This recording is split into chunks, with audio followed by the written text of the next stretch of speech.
Призрак нового Майдана. Больше половины украинцев готовы выйти на улицу, из-за чего могут вспыхнуть протесты. Эта морская спецоперация длится уже год, и только сейчас о ней заговорили вслух. Масштабы впечатляют, пострадал как минимум десяток кораблей. Одно из подразделений ВСУ неожиданно поблагодарило российского военкора. Телеграм-канал взломан или это братание на фоне мирных переговоров? Все расскажем. Произошло немыслимое. В НАТО не только перестали бояться Путина, там его высмеивают, и очень обидно. Об этих и других событиях утра четверга, 4 декабря. И многое другое. Самые важные и срочные новости, эксклюзивные подробности. Вы смотрите информационный выпуск «Нехта». Оперативно о событиях в Украине, России, Беларуси и мире. Раньше и понятнее других. Все, что нужно знать сегодня.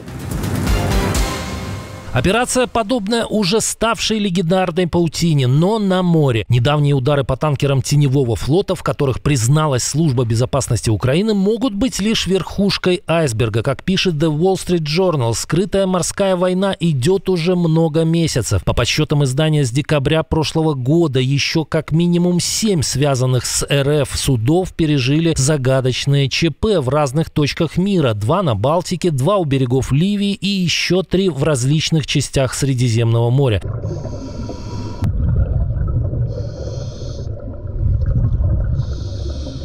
Подрыв!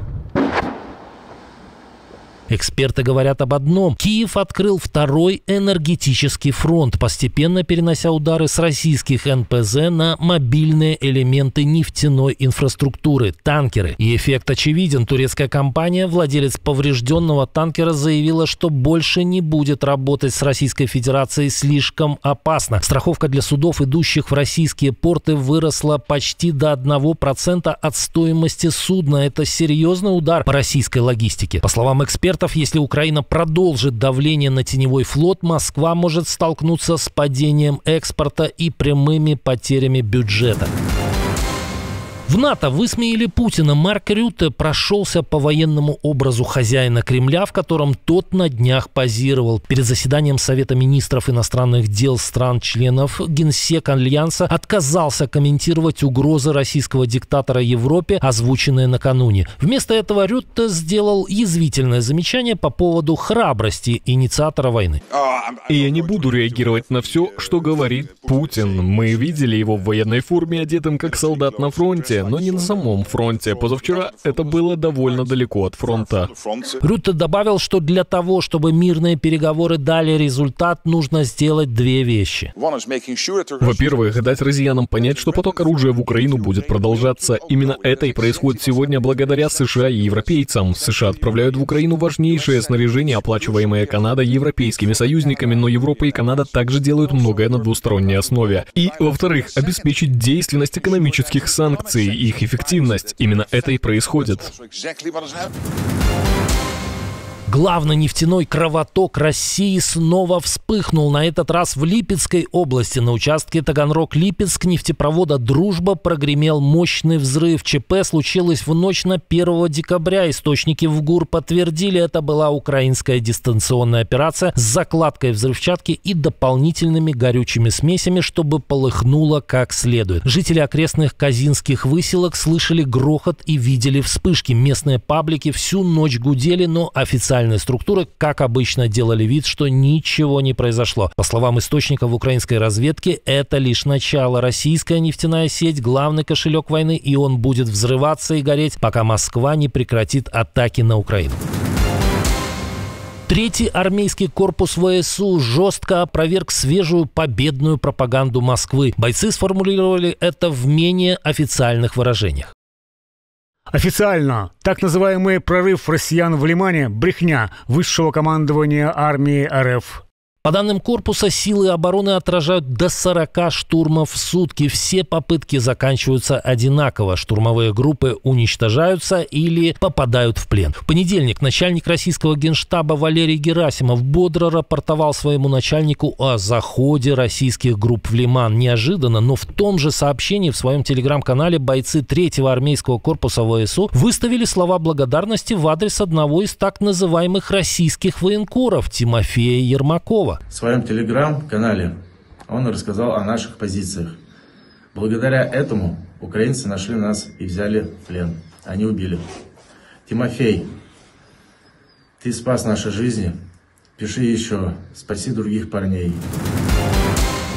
Российский бюджет снова пошел в штопор. Минфин признал, в ноябре нефтегазовые доходы обвалились сразу на 34%. В казну пришло всего 530 миллиардов рублей, почти на треть меньше прошлогоднего. Налог на добычу упал на 36%, экспортные пошлины почти на 40%. За 11 месяцев Россия не досчиталась уже почти 2,5 триллионов рублей сырьевых доходов. И падение ускоряется. Экономисты говорят о токсичной смеси из санкций США против Роснефти и Лукойла, обвала цен на российское черное золото и крепкого рубля. Сорт Юралс просел до $44 за баррель, минимум за 2,5 года, а в рублях те же 3250 рублей за баррель, что также бьет по бюджету. Эксперты предупреждают, это еще не дно. Только ноябрь и декабрь принесут бюджету еще минус 300 миллиардов из-за скидок, которые Москва щедро предлагает оставшимся покупателям. С января провал может стать еще глубже. Рынок захлебывается дешевым российским сырьем, которое теперь продают с огромным дисконтом. Еврокомиссия идет ва-банк. Брюссель запросил чрезвычайное полномочия, чтобы конфисковать рекордные 210 миллиардов евро российских активов. Это самый жесткий шаг ЕС с начала войны и попытка раз и навсегда снять зависимость от венгерского вето. Еврокомиссия подготовила механизм репарационного кредита для Украины. В него входят не только 140 миллиардов, хранящиеся в Бельгии, но и еще 70 миллиардов, замороженные на счетах в других странах ЕС. И поскольку давление – единственный язык, на который реагирует Кремль, мы можем его усилить. Нам придется увеличить цену войны за путинскую агрессию. И сегодняшнее предложение дает нам средства для этого. План выглядит так. Большая половина суммы пойдет напрямую на усиление оборонной промышленности Украины. Оружие, производство боеприпасов, новые мощности. Другая часть закроет бюджетные дыры Киева. Другими словами, мы забираем эти остатки денежных средств. Мы предоставляем их Украине в качестве кредита, и Украина должна вернуть этот кредит, если и когда Россия выплатит репарации. Изъятие активов России в ЕС не потребует компромисса, а будет утверждаться квалифицированным большинством голосов, говорится в заявлении Еврокомиссии. Так она намерена обойти вето, которое может наложить Венгрия, неоднократно мешавшая принимать решения о помощи Украине. Также Еврокомиссия хочет запретить возвращать России эти средства и не исполнять решения иностранных судов, которые Москва может использовать в ответ.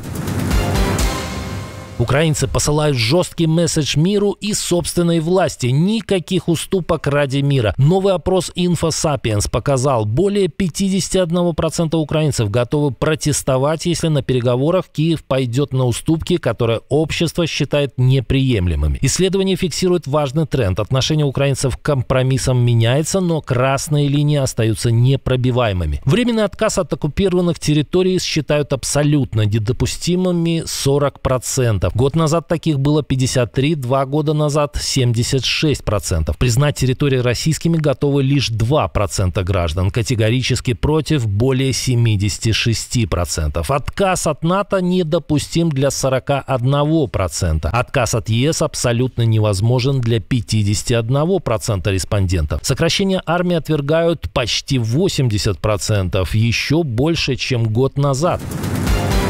Уважаемые подписчики, обращение к вам. Ведь именно вы решаете, узнают ли все эти новости еще больше людей. Каждая ваша подписка, каждый лайк, каждый репост, каждый комментарий длиннее 6 слов и каждый досмотр видео до конца помогает продвигать наши ролики среди сотен тысяч новых пользователей. Так еще больше людей узнают правду именно благодаря вам. Спасибо за то, что остаетесь с Нехта, и продолжаем. Лукашенко нашелся и продолжает самый странный зарубежный вояж. На днях, прилетев из Мьянмы в Оман, диктатор исчез с радаров, заставив замереть сердца миллионов белорусов в сладостном ожидании того самого балета. Но радость была недолгой. Рад вас видеть. Несменяемый руководитель продолжил свое турне, прилетев в Алжир.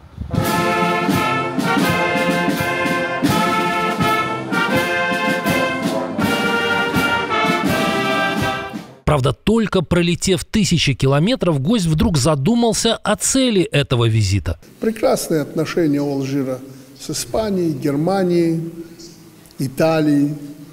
Поэтому я так засомневался, думаю, где же наше место в Алжире? Хотя чувствовал гость себя так уверенно, что казалось, что это президент Алжира забежал к нему с просьбой. Но после произошло событие, которое может смело претендовать на запись в книге Гиннесса. Крепкий хозяйственник вдруг направился снова в Оман. Официальная версия такова.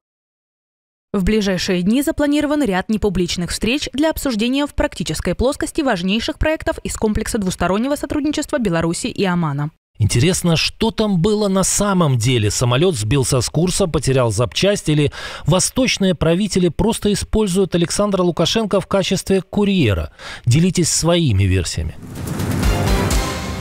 Вы можете больше никогда не увидеть наш контент. Целая армия ботов, троллей и фейков воздействует на алгоритм. Для того, чтобы всегда оставаться на связи, не просто подписывайтесь на канал, выбирайте параметр «Получать все уведомления». Так мы останемся на связи, когда начнется что-то поистине масштабное и значимое. Отдельное спасибо, что досмотрели до конца. Спасибо за ваше доверие. Жду развернутых комментариев, лайков и репостов. Это важно, чтобы нас становилось больше. На этом пока все. До новых встреч и хороших вам новостей.